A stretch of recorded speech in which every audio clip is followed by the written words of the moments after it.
We are now joined by incumbent Pasig City Mayor Vico Soto. Congratulations, Mayor Vico! Ay ma'am, magandang gabi po. Maraming salamat sa inyo. Mayor, Andre Felix Puerto, congratulations po Congratulations mo as a Yes, hi. Hi Sir Andre, Ma'am Chiki. Kamusta po? Maraming salamat Una sa lahat, congratulations, salamat sa oras ninyo, Mayor. Pero yung initial reactions niyo, Mayor, dahil alam naman natin, pinagpalad ka to be on your third term, yung tiwala sa'yo ng mga citizens ng Pasig. Your initial thoughts, alam natin na hindi pa naman tapos. Pero so far, masasabi mo na ba na makakatulog ka na ng mahimbing ngayong gabi? Well, we're currently waiting for the proclamation. Siguro, pag naka 95% ay pwede lang mag-proclamation. I feel very thankful, feel blessed to have this opportunity. So, maraming salamat sa lahat ng Pasigenyo na nagtiwala sa akin at sa buong team ng Giting ng Pasig. Mayor, gusto ko lang tanungin dahil alam naman natin, for the longest time, bago ka umupo dito sa mayor, sa mayoral sa Pasig, naging dynasty pa nga ito di ba? Eusebius, exactly. Ngayon, you're forming your own dynasty yourself, meaning this is your third term. Kinabahan ka ba ng bahagya dito sa naging takbo ng kampanya ng elections, especially for this particular one with the opposition? Dahil a lot has been said from the opposition, from Saya Diskaya's party. Well, first of all, definitely not forming a dynasty. There's never been any family member of mine who has run in Pasig, and there will probably never be a family member of mine, at least not immediate family, who will run here in Pasig. But again, we're very thankful for maganda yung resulta. At kung yung tanong niyo po, kami naman, basta we try to do our best every single day, and hopefully the results will reflect that. Mayor Vico, si Chiki Verhelto, actually kasama rin namin dito, si Professor Ranjit Rai and si Professor Guido David. And I guess one of them would like to ask you a question as well. Okay, Yes, go ahead. Yes, Mayor Vico, congratulations. Thank you. Ranjit and Guido from Octa Research and also from UP. Siguro, ang tanong ko lang is, now that we are just waiting for the proclamation and it was a resounding victory, baka may mga top 3 priorities ka na gustong agad-agad, no? Because of your going around Pasig, siguro narinig mo rin o bago mga narinig mong mga issues na gusto mong bigyan ng priority now in your term, no? New term as mayor of your city. Congratulations again. Thank you, sir. Sir Randy, maraming salamat po. Pero sa totoo, wala naman kami nakuhang bago dahil sa campaign. Kasi sa totoo, mula 2022, the day after elections, araw-araw na po ako nag-iikot sa Pasig. So, we're very much in touch with what the Pasigeños want or what they need. And pagpapatuloy po namin at paiigtingin pa yung mga nasimulan na, lalo na yung mga pagbabago at reformang nasimulan na. So the number one focus in the next 3 years will be institutionalizing the changes and the reforms that we've done, especially with regard to transparency, openness of our government, the procurement reforms, because this leads to better projects, better services. So yung pangalawa will still be healthcare, third will still be education. So as boring as it may sound, we're not trying to reinvent the wheel here, but we'll make sure that we do even better in the next 3 years. Grabe pala yung no? Sige, Professor Guido. Yeah, well, just want to add, Mayor, congratulations also from Guido David. And, we look forward to your continued public service meron akong office sa Pasig. So I hope yung mga business permits will still be smooth flowing as usual. Yes, actually, we've really done a lot in terms of ease of doing business, anti-red tape. I know it's still not perfect. Minsan, may mga nahuli pa rin kami. Minsan, may nakikita kami ng kailangan pang i-streamline. Pero tingin ko kung, lalo na para dun sa mga nagnenegosyo sa Pasig na, sabihin natin ilang taon na, o pre-2019, siguro karamihan, hindi man lahat, karamihan magsasabi siguro na napaganda kahit pa paano yung proseso. We're very proud. Ito, sa totoo, pag sinasabi kong we're proud, hindi na ito achievement ko lang eh. Kasi sa totoo, maliit lang yung part ko dito. Mas malaki yung part ng City Administrator's Office, BPLD, kaya yung most business-friendly award namin the other year, not that year, but the other year, in our consistent improvements, I think it's a reflection of that. So credit to our staff, credit to our City Council, and hopefully we'll do, again, as I said earlier, we'll try our best to do even better in the next 3 years. Mayor Andre Felix Polet, may tanong ako, Mayor, again, thank you for your time. Before we let you go, before we get more questions, kung may tatanong pa si Chiki's Check, also Prof. Ranjit and Prof.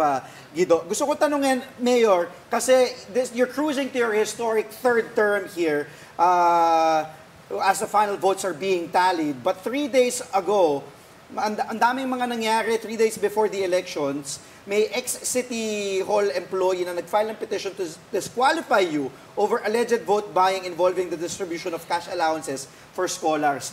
Pero ikaw, you seem unfazed. Did that somewhat bother you, especially 3 days before the elections? Dikit, and then may mga lumalabas na ganun, Mayor? Not really. Alam niyo, isang taon na kami hinaharas ng mga to. Lahat na ng pwedeng ibato, lahat ng pwedeng gawin. Mula sa kung ano-anong harassment suits, frivolous lawsuits, hanggang sa troll farm, hanggang sa Vietnamese Facebook accounts, lahat na nagkakaiba tong laban na to kasi lahat pinagdaanan namin, lahat sinubukan nilang gawin, lahat ng kalokohan na maisip mo ginawa nila. Pero okay naman po kami. Nalagpasan natin lahat ng mga pagsubok na ito. At ang pinaka-importante, sinasabi ng tao na naniniwala sila na dapat ipagpatuloy itong mga pagbabago at reforma na nasimulan. At I think it's a... hello? Sorry, medyo mahina po yung signal dito. Hindi ko alam kung naririnig niyo. Malinaw po. Mayor, we can hear you perfectly clear, Mayor. Okay, thank you. Yeah, so I think the results of this election really shows that the people, the people like the changes that they've seen in the city, and they want us to continue. So again, maraming salamat sa mga Pasigueño. Mayor, may tanong po si Cheska. Mayor, this is Cheska Liton-Calao. As Andre mentioned, yun na nga, maraming mga nabato sa'yo. But to every issue that was thrown at you, you had an immediate and no-nonsense answer. Sa mga issues na binabato sa'yo, sa lahat ng mga na-disprove nyo, what else can we look forward to in terms of your no-nonsense approach when it comes to taking care of Pasig? Ako naman, basta magtatrabaho ako, I'll do the best that I can every single day, every single minute. And Diyos nang bahala sa lahat. Diba? Gawin natin ang lahat ng mga kaya natin. Yun lang naman. Mayor, this is tricky, no? Actually, dun sa minention mo, yung mga priorities mo, part of it was education, part of it was healthcare. Sinabi ng kampo ni Sara Diskaya na, well, yes, you're good, parang may transparency, pero hindi mo na-address yung healthcare and also education. But obviously, the people of Pasig have spoken.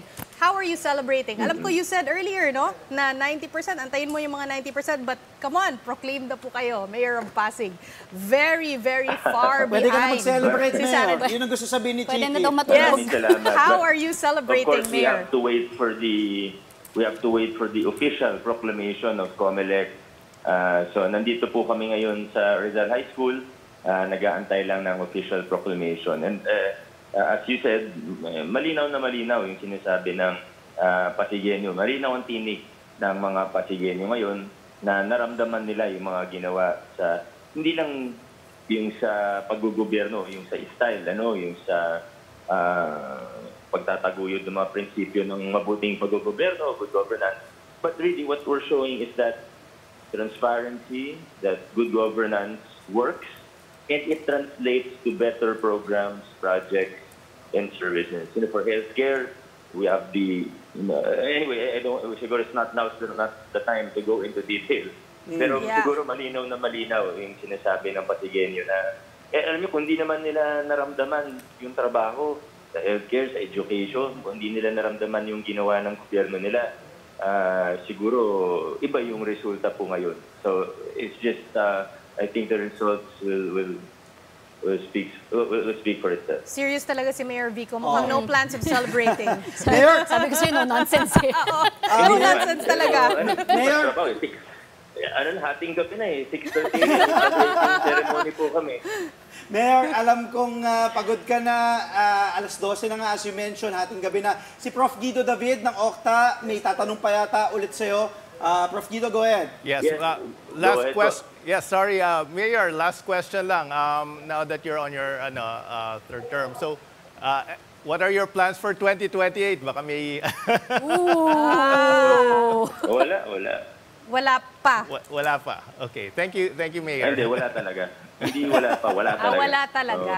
So, Mayor, alam ko yung mga ganyan. Kahit ano naman sagutin ko, hindi kayo maniniwala. Pero basta ako, wala. De, Mayor, ang gustong tanongin ni Prof. Guido, basically kasi ngayon, historic third term ka, grabe yung tiwala sa'yo ng tao. Are you already looking far ahead? Alam kong malayo pa, 3 taon pa, but are you looking far ahead? Are you talking to your team? Kinakausap mo na ba na, okay, we're eyeing probably Congress, eyeing probably Senate. Are you looking that far o hindi muna? Well, yes, actually, I'm looking very far. 6:30 a.m., meron po kaming flag raising ceremony. So that's 6.5 hours from now. That's pretty far ahead in the future. Only God knows. But ako, sa totoo, ang focus ko this term, of course, the programs, projects, the services, whether healthcare, education, social services, siyempre nandyan po yan, yung pang-araw-araw na trabaho. Pero ang importante po sa akin ngayon, na kung ano yung mga napagtagumpayan na pagbabago at reforma in the last 6 years, and kung ano pa yung magagawa in the next 3 years, kailangan ma-institutionalize, kailangan pagkatapos ng term ko dito sa Pasig, 2028, sa aming LGU, mas madali nang maging mabuti, mas madali nang gumawa ng tama, at mas mahirap nang maging corrupt. Yun lang. It's not about the position. It's not about running for whatever office, or mayor, congressman, or what. Hindi yun importante sa akin eh. What's important is the institutionalizing what we have started, what we have done, and equally important is to develop the next generation of leaders here in Pasig. Yun naman yung importante. Mayor, last na lang. Alam kong very busy ka. Salamat muli sa oras mo. Mabilisan lang. Nakausap mo na ba si Bossing Vic Soto, your father, Mommy Connie, and also yung mensahe mo sa mga Pasigenyo na patuloy na nagtitiwala, of course, voting for you and in a landslide for your historical third term sa Pasig City as their mayor. Go ahead, Mayor Vico. Well, first of all, I thank God. Second, my family who have been very supportive. Nanay, tatay ko, sobrang supportive mula't simula. And of course, my siblings, all of my family members. Third, the entire Giting ng Pasig team, from Congressman Roman, Vice Mayor Dodot, our councilors, their families as well, our supporters. At pag sinabi namin Giting ng Pasig, buong lahat, the supporters, everyone who voted, all Pasigenyos, talagang team effort. Yung mga ginawa na pagbabago dito, pag-delete ng LGU, hindi naman naging biro mula umpisa. Pero nagagawa. I'm so thankful for the trust. thankful for the opportunity to lead, and of course, thankful for a fresh mandate. Okay, maraming salamat for your time and congratulations again, Vico Soto. Excuse me, Mayor. Vico Soto. Oo. Maraming salamat Vico muli, Soto. Mayor. We'll see you soon. Thank you, Maraming Mayor Vico salamat Soto. sa inyo. Bilang